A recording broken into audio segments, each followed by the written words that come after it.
Bonjour mes petits chats, aujourd'hui je reviens avec India. India c'est la dernière de Wear Lemonade. C'est une combinaison pantalon en forme carotte et avec un haut un peu comme un cache-cœur. Vous allez voir, elle est extrêmement simple à réaliser. La petite difficulté c'est le zip invisible à la fin, mais je vous promets, tout va très bien se passer. Alors pour que ce soit bien plus digeste, on vous a fait qu'un seul côté en vidéo, mais évidemment vous répétez toutes ces opérations pour l'autre côté, la partie droite ou la partie gauche, selon les parties que nous allons vous montrer. Alors, on va commencer par s'occuper des manches. Pour ce tuto, on va procéder un tout petit peu différemment car on va vous épingler toutes les parties qu'on aura faites sur le mannequin. On va commencer par la manche et le bracelet. Vous allez plier le bracelet en deux dans la largeur et épingler. Vous allez piquer à 1,5 cm. Donc vous avez une espèce de bague. Vous allez bien repasser pour marquer le pli au milieu. Et une fois que vous avez fait ça, vous allez préformer la valeur de couture d'1 cm à l'aide du fer à repasser. Donc vous préformez et avec le fer, vous repassez. Et vous ne faites pas la seconde partie, car c'est cette partie-là qu'on va assembler à l'extrémité de la manche.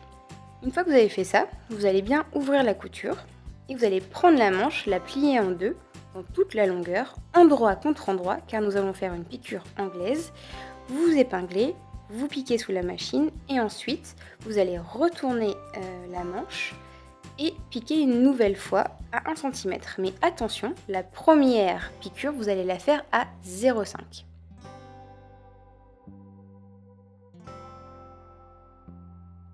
Très bien, donc une fois que vous avez fait votre couture anglaise, vous allez retourner encore une fois la manche qui se trouvera donc dans sa position finale et cette fois-ci, vous allez évidemment bien repasser votre travail et nous allons passer à l'assemblage du poignet à la manche. Donc vous allez prendre votre bracelet et le positionner de façon à ce que la couture coïncide avec celle du dessous de manche. Vous allez épingler en l'endroit du bracelet contre l'envers de la manche et piquer à 1 cm. Donc une fois que vous avez fait ça, vous avez bien piqué et repassé, vous allez pouvoir finir par replier le bracelet sur la manche et épingler une nouvelle fois, mais vu que vous avez préformé votre valeur de couture, normalement c'est nickel. Vous pouvez piquer en nervure ou à 0,5 si vous êtes plus à l'aise et repasser, vous avez fini votre première manche. Avant de laisser les manches de côté, évidemment vous faites la seconde. Et maintenant, nous allons passer aux jambes.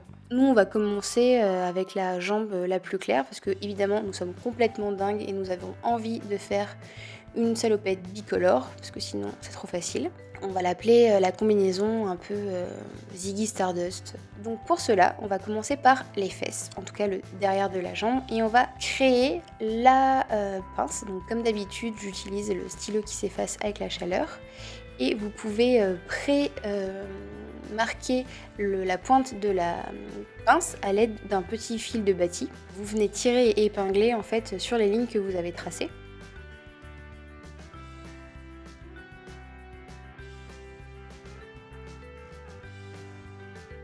Une fois que vous avez fait votre pince, on va passer à la poche. Donc pour la poche, vous commencez à être habitué, mais on reprend les bases pour celles qui ne suivraient pas. Ou ceux qui ne suivraient pas d'ailleurs. On va prendre la poche, vous allez faire un premier pli à 1 cm, vous allez bien marquer avec le fer, et un second pli sur le premier, donc vous avez fait un ourlet. Une fois que vous avez fait ce petit ourlet, vous allez le maintenir avec une piqûre à 1 cm, et ensuite, toujours à l'aide du fer, vous allez préformer un pli sur tout le pourtour de la poche sur 1 cm. Une fois que ça c'est fait, vous allez le placer sur les fesses et évidemment, préalablement, vous avez reporté les marquages du patron sur le tissu. Je vous conseille pour la seconde poche de bien avoir en miroir la première jambe pour pas vous retrouver avec une poche bien plus haute que l'autre ou bien plus basse. Je vous assure que ça sent le vécu. Une fois que vous avez épinglé, vous piquez en nervure ou à 0,5 selon votre aisance derrière la machine et vous repassez, on va passer au devant. Prenez la jambe devant et pliez le pli vers l'extérieur. Si vous avez un doute, reportez-vous sur le patron et épinglez en maintenant avec une piqûre qui sera dans la valeur de couture, donc assez près du bord.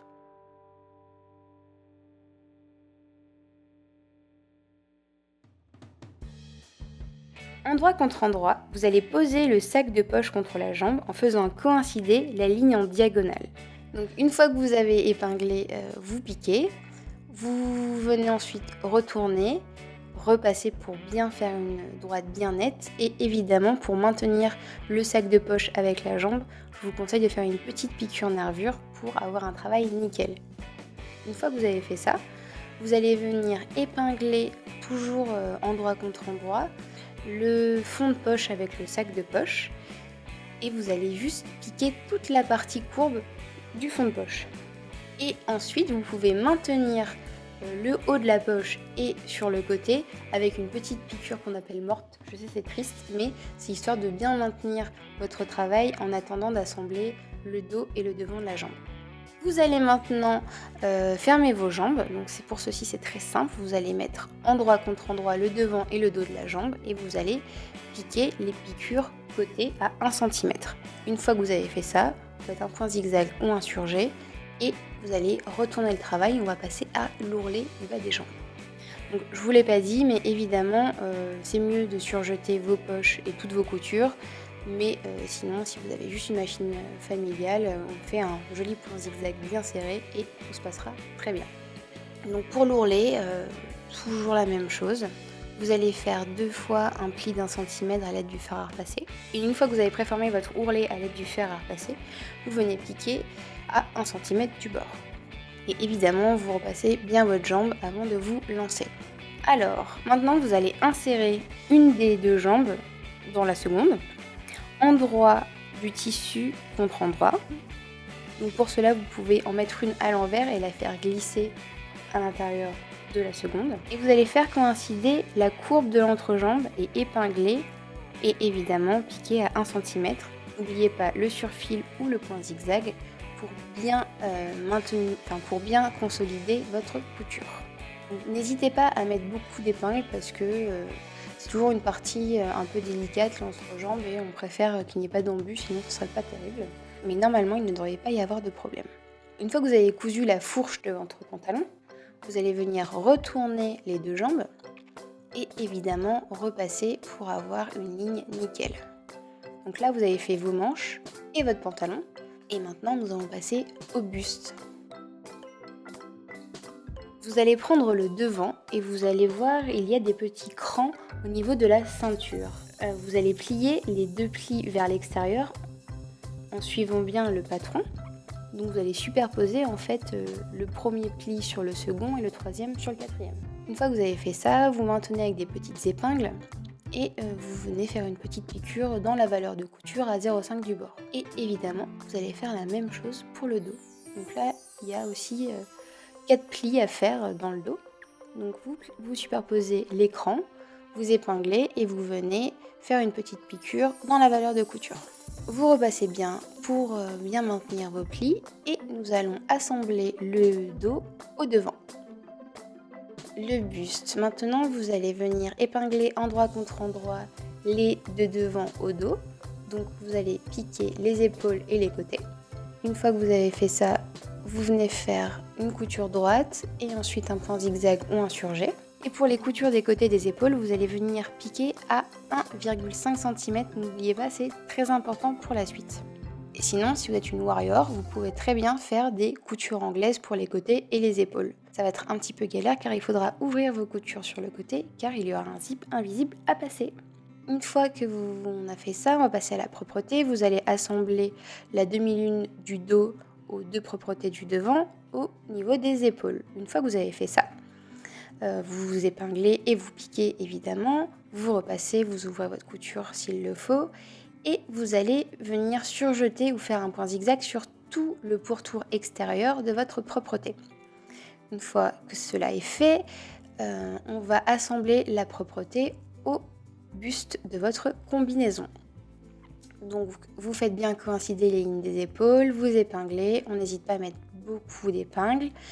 Vous venez piquer à 1 cm cette fois-ci et tout va très bien se passer. Une fois que vous avez fait ça, vous pouvez bien repasser évidemment et faire une petite couture nervure pour bien maintenir la propreté. Moi j'ai juste fait des coutures au niveau des épaules pour maintenir la propreté parce que j'avais envie d'une encolure croisée bien nette. Mais évidemment si vous avez un tissu imprimé, vous pouvez faire une petite couture, ça se verra beaucoup moins. Donc maintenant, on va passer à l'assemblage des manches avec les emmanchures du buste. J'ai une très bonne nouvelle pour vous, il n'y a pas d'embu. Donc maintenant, on va épingler les manches aux emmanchures. Vous allez faire coïncider la tête de manche avec les coutures épaules et le dessous de manche avec les coutures côté. Vous allez voir, il y a 2 crans qui sont là pour vous indiquer le devant et un cran pour le dos, comme d'habitude. Bon, cette fois-ci pour nous c'était un peu différent car on a fait quelque chose de bicolore, c'était beaucoup plus simple. Mais si vous avez décidé d'être classique, et c'est très bien aussi d'être classique, vous pouvez vous reporter au petit cran de vos manches. Donc une fois que vous avez fait ça, vous épinglez, vous piquez, vous repassez et nous allons passer à la ceinture. La ceinture, c'est vraiment pas compliqué. Vous allez venir assembler le devant et le dos avec des coutures côté. Et une fois que vous avez fait ça, vous allez venir assembler la ceinture au pantalon et vous faites bien coïncider les lignes de côté de la ceinture et du pantalon. Et une fois que vous avez fait ça, vous allez faire la même chose pour le buste. Et surtout, n'oubliez pas de piquer votre ceinture à 1,5 de chaque côté. Alors je sais, aujourd'hui, je vous dis souvent qu'il faut changer la valeur de couture. C'est vraiment un modèle un peu spécial, donc ne vous inquiétez pas. Si vous avez le moindre doute, vous regardez sur votre patron, tout est indiqué. Donc une fois que vous avez assemblé la ceinture aux jambes, on va passer au buste. Donc vous pouvez en fait faire glisser le pantalon à l'intérieur de votre buste, retourner sur l'envers. Et vous allez venir épingler tout le pourtour de la ceinture au buste. Et vous allez voir, tout coïncide et ça, c'est vraiment super. On met beaucoup d'épingles, on prend son temps, on fait une couture normale, un point zigzag ou un surjet. On repasse et là, vous allez me dire, c'est fini. Oui, mais là, impossible de rentrer dedans. Donc il va falloir poser le cible invisible. Donc pour cela, vous retournez toute votre combi et vous allez découdre le côté droit ou le côté gauche à partir en fait du petit cran qui se trouve sur la jambe que vous avez dû reporter préalablement de votre patron. Donc vous décousez du cran de la jambe jusque dessous du bras. Vous prenez votre temps, vous déchirez rien. Là vous me dites ah j'ai fait des coutures anglaises. Oui bah, je vous avais prévenu en même temps. Non mais surtout si vous voulez zigzaguer toutes vos coutures côté à la fin, comme ça vous évitera de défaire votre travail et de perdre du temps. Vous allez poser la première partie du zip, vous allez bien épingler et vous allez venir en fait piquer dans la valeur de couture. Mais attention, le zip invisible, l'idée c'est que vous posiez endroit contre endroit le zip et que vous veniez piquer le plus près possible des dents du zip. Une fois que vous avez fait le côté, un des deux côtés, vous allez venir fermer le zip et épingler la seconde partie, puis réouvrir le zip pour passer sous la machine. Si vous vous dites de le fermer, c'est juste pour que tout coïncide et que vous ne vous retrouviez pas avec un décalage au niveau de l'enfilage à la toute fin. Vu que nous avons tout monté ensemble et décousu, c'est une technique pour éviter les décalages, donc il ne devrait pas y avoir de problème. Il faut surtout que vous anticipiez le fait de bien aligner toutes vos coutures côté, que ce soit pour le buste, la jambe et la ceinture. Vous allez piquer cette deuxième partie du zip bien proche des dents. Vous allez retourner votre travail. Vous pouvez très bien zigzaguer les deux parties du zip pour bien maintenir, que ce sera un endroit où il y aura pas mal de pression.